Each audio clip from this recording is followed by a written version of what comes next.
Mga kapuso, tumataas po ang tsansa maging bagyo ng low pressure area na binabantayan sa Pacific Ocean.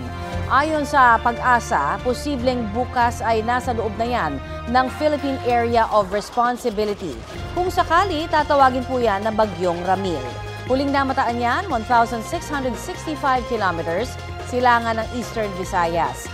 Tinutumbok po nito ang Hilagang Luzon at posibleng magpaulan doon sa weekend. Sa ngayon, easterlies ang nakakaapekto sa Central at Southern Luzon kasama ang Metro Manila at Visayas ayon sa Pag-asa. Northeasterly wind flow naman ang umiiral sa ilang panig ng Northern Luzon. Mas makakaasa sa maayos na panahon ang nalalabing bahagi ng bansa pero posible pa rin po ang mga local thunderstorm.